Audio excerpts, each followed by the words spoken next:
กับ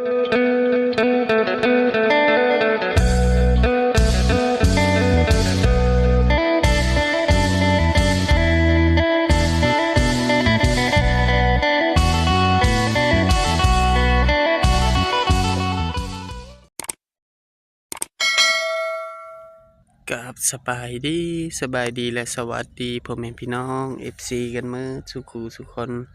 บ่ว่าทางฝั่งลาวทางฝั่งไทยหรือต่างประเทศยินดีต้อนรับเข้าสู่ช่องบ่าวจำมั่มอีกแล้วหมอกลงแต่เช้าไม่เท่าเพิ่น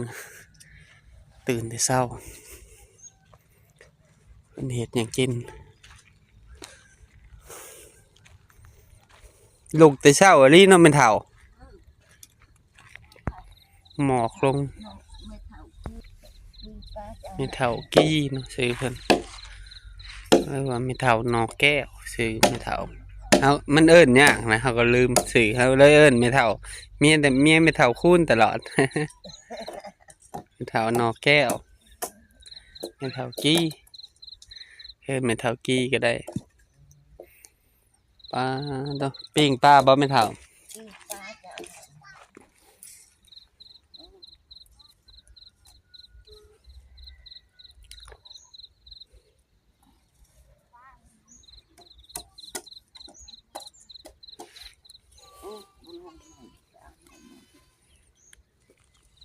เท่ามันสิปิ้งปลาย่างไปหาสาวหน่อยกัน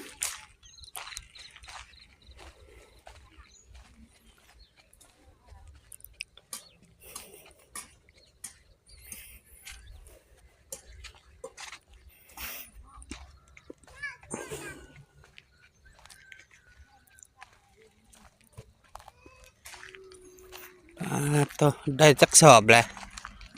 แต่เศร้ามากนี่ได้5 สอบเออ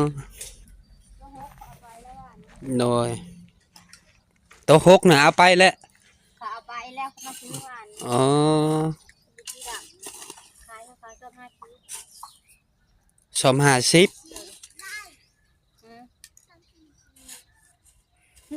50หรือบ่เดียวนี่ชอบ50เขาเพิ่ม50เออ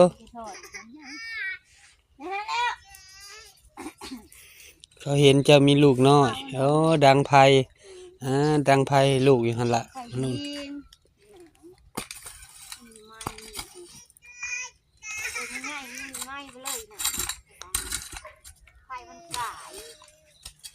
เออ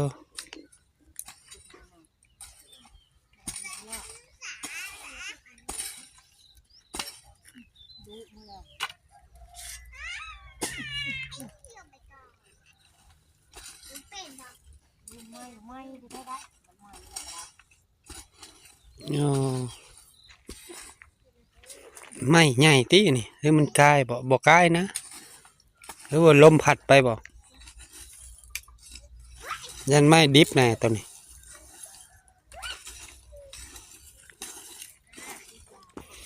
ได้ยังกินข้าวเช้าเจ้านะ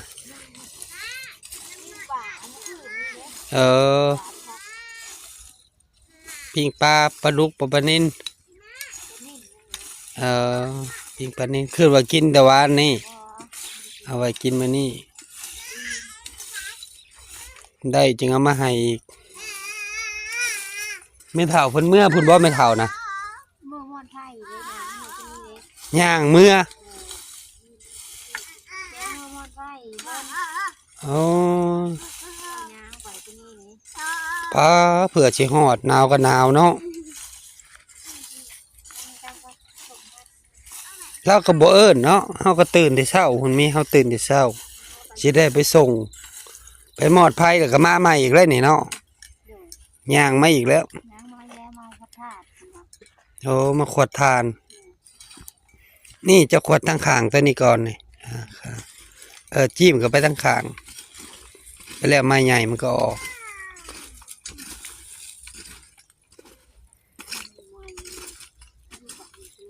ดักลงมันจึงบ่แตกทานจอกไม่อยู่มันเป็นแท่งต้องงัดขึ้นไปตั้งข้างพุ่นไม้ใหญ่มันจึงอันนั้น คันงัดเสือบ่ได้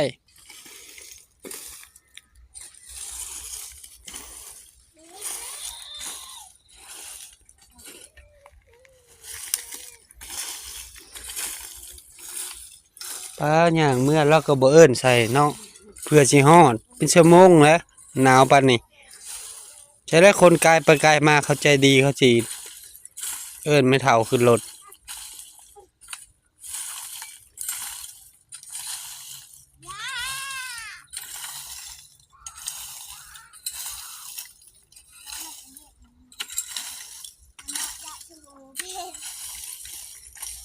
งามอยุทานเจ้านะ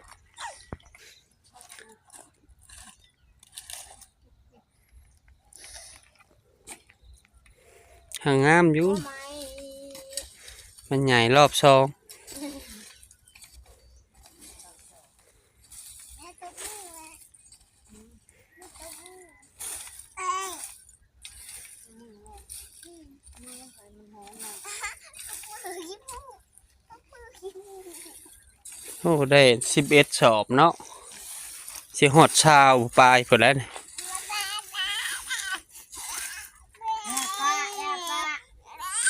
ลงไปดิ้นวิไป ยังบ่ทันได้หนึ่ง โจมมาเถิดโจมมาเถิดผู้นั่งผู้ลูกลายพ่อ เออ มันมูนนี่เลย ลูกหลายเลยบ่ได้นะ รู้พวกล่าง ลูกหลายเถื่อนบ่นี่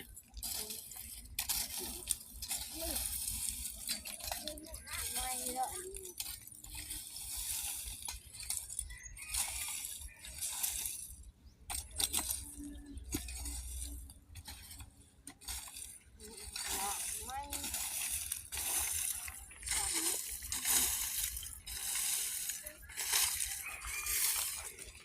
เจ้าก็บ่มักปิดปากปิดดังเนาะบ่ลึงบ่เล่นได้มันมัดบ่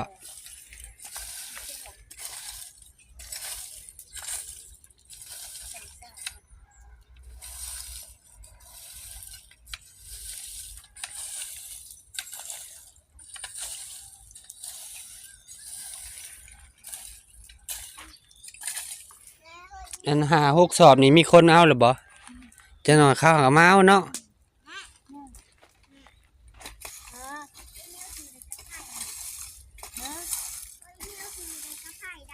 ไปเดียวเถอะมีได้บ้ามันดิ ยับไปใกล้สิฮอดหัวเลยท้ายกับหัวเลยเริ่มงามแล้วมันขานี่ไปนี่มันงามเบิดเลยนี่ขาโตบ่ใหม่นี่มันเป็นแท่งไหม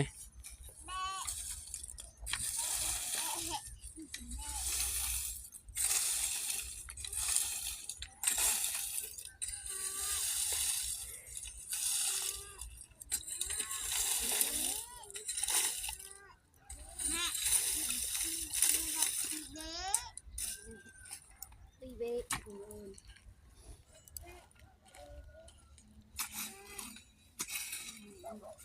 จับดินเนาะดินมด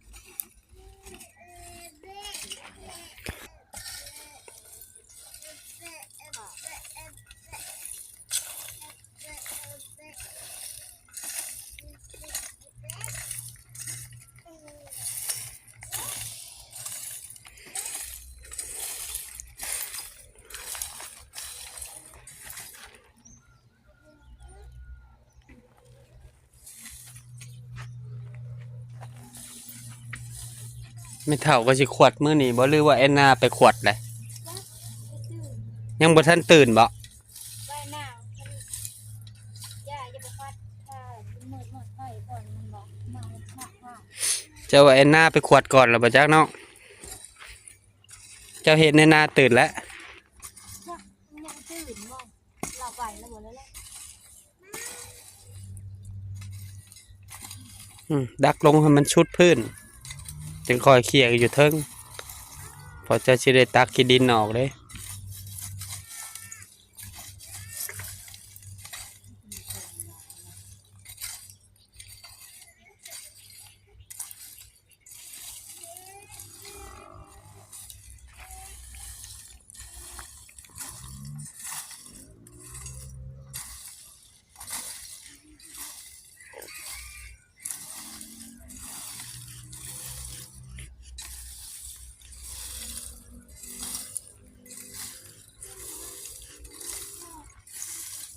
ใส่ขวดยามมื้อเช้าเอาเนาะมันบ่แดด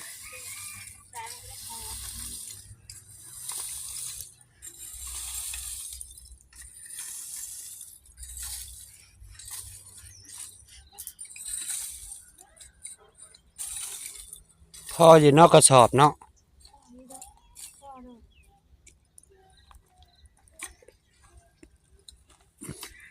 ขวดลงมานี่ขวดขวดให้มันสุดพื้นดักลงจะจึงสิได้ตักขี้ดินออกนํมันลุมันหมุนหมดเนาะเสียดาย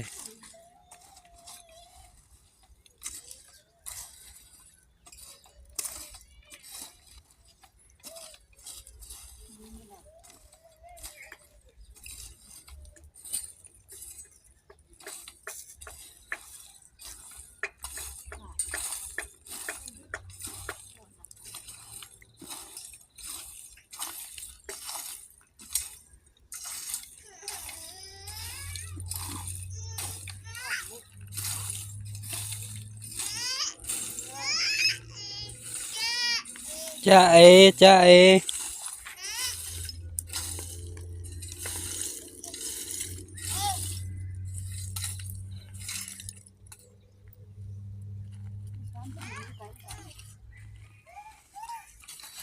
อันใดเกาะเคลียร์ทานออกมาเลยก็ส่วนออกทางข้างนะ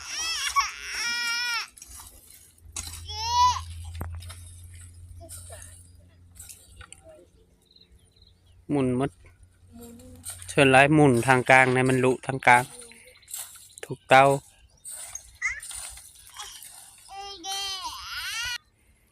หมูแซ่ขึ้นหนึ่งแล้วก็ขั้นเนาะ หมักเกลือไว้ มักเกลือไว้ เกลือไว้แล้วก็ทำให้มันอ่อนมื้อนี้ไปหาตัดคืนคือเดียวแหละถามพระเฒ่า มื้อนี้นะ หน่อยสำคัญสุดแท้ตัดไม้น้อยเราก็สิออกเมื่อเซโนจังหน่อย เออก ำลังหนึ่งเขาว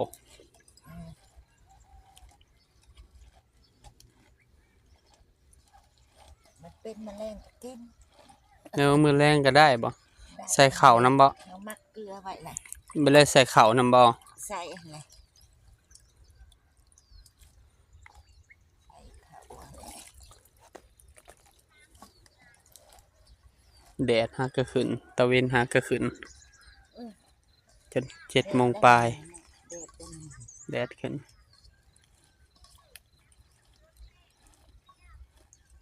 แม่เจ้าเล่าค่าคายบ่หรือว่าเล่า เราบ่ได้เฮ็ดหยังเราเฒ่าแล้ว เออ กินน้ำเฮาละ กินมันรู้ ได้หาได้เซฟก็กินแล้วก็เบิ่งปลาเฒ่า อืม ได้ปูได้ปลาก็เอามือให้ อืม 70ปลายเด้แล้วก็ แม่จะเห็นบอก แม่น อืม แล้วยังขับรถได้ขับรถจักรได้ เออ ไปได้มาได้ยังแข็งแรงมาผ่าตัด3 เทื่อแล้วผ่าตัดก่อนเบาแน่แมว เออ ผ่าตัดก่อนเบาแล้วก็แขนหักไงใส่เหล็กดามเหล็กจักเท่าไรปีแหละ เป็นที่เอาแขนหักอะที่รถ รถตั้ม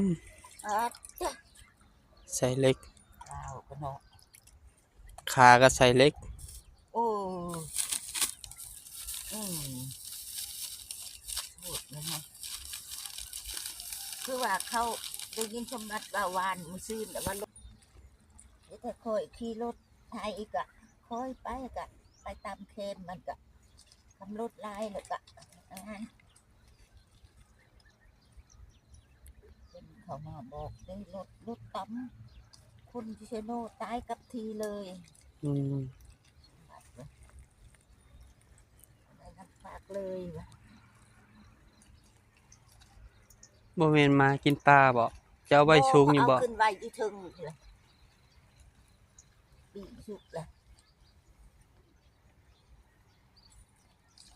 อันเดี๋ยวมันอ่อนจนมันเอียงหุ่นไหนนี่ อ๋อ ตายน้ำ2-3 เทื่อพุ่นน้ำมืดเป็นคุจนหาเป็นเนี่ยนี่กะ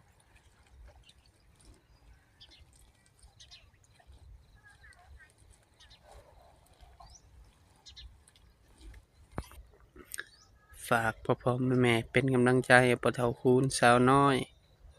แล้วก็แม่เฒ่ากี้หรือว่าแม่เฒ่านอแก้วเนาะโดยแม่เฒ่าคำเพิ่นย่างเมื่อเพิ่นก็บ่เอิ้นใส่ย่างเมื่อมอดไฟยังไม่หมดไผ ย่างเมื่อแต่เช้าบ่เฮาก็ตื่นแต่เช้าผมเพิ่น เออ บ่ว่านะแต่ละเทื่อเพิ่นไปแหวเด้ไปส่งแน่เพิ่นก็จะบอกเพิ่นบ่บอกมันนี่ เพิ่นหายอยู่แล้วเราอะ ฝากพ่อๆแม่ๆเป็นกำลังใจทุกคนในหมู่บ้านเตาถ่านเนาะมาฮอดนี้บัดจะมั่มก็ขอบุญขอบคุณพ่อๆแม่ๆ FC ทุกท่านที่เบิ่งคลิปบ่าวจะมั่มแต่ต้นจนจบบ่ข้ามโฆษณาเพื่อเป็นกำลังใจให้บ่าวจะมั่มเฮ็ดคลิปใหม่ๆออกมาให้พ่อแม่พี่น้องได้รับได้ชมขอให้พ่อแม่ FC ทุกท่านจงมีสุขภาพร่างกายแข็งแรงปราศจากโรคภัยไข้เจ็บคิดสิ่งใดก็ให้ได้สิ่งนั้นสมความมุ่งมั่นปรารถนาทำมาค้าขายซื้อได้ขายมานเฮ็ดธุรกิจอันใดประสบผลสำเร็จในหน้าที่การงาน โดยไปไสมาไสก็แคล้วคลาดปลอดภัยเด้อก็สิฮอดปีใหม่แล้วก็สิหมดปีแล้วเนาะไปไสมาไสก็ขอให้พ่อแม่พี่ๆน้าๆ FC ทุกท่านเดินทางปลอดภัยกลับบ้านกลับช่องกลับบ้านกลับช่องเมื่อยามพ่อยามแม่ปีใหม่ปีนี้ไปขอบุญขอบคุณน้ำพรน้ำแม่บัดสมั่มก็สิได้เดินทางเมื่อเซโนก่อนเนาะยังทำหน้าที่เฮ็ดเรือนครัวยังบ่ทันแล้วให้แม่เพิ่นพออ้ายเพิ่นซอยมีน้อยซอยน้อยซอยสำเหือสำแหงพอว่าตาไปอยู่นำแม่บัดจะมั่มเดือนกว่าแล้วได้ปูได้ปลาบัดจะมั่มก็แบ่งให้หมู่บ้านเตาถ่านแหน่เอามื้อให้แม่กินแหน่แบ่งปันกันกินเนาะโดยฝากพ่อๆแม่ๆเป็นกำลังใจให้ครอบครัวบ่าวจะมั่มกดติดตามบ่าวจะมั่มกดไลค์กดแชร์แหน่เด้ออย่าลืมกดกระดิ่งเพื่อบ่พลาดคลิปใหม่ๆของบ่าวจะมั่มบ่าวจะมั่มก็สิขอตัวลาพ่อแม่พี่น้องไปก่อนเจอกันคลิปหน้าขอกล่าวคำว่าสบายดีสบายดีอยู่ดีมีแฮงเด้อ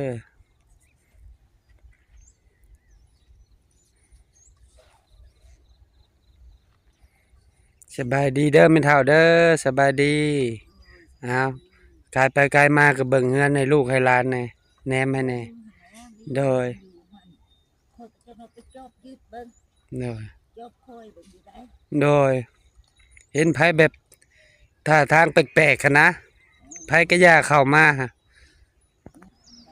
ตะเวนซองแล้ว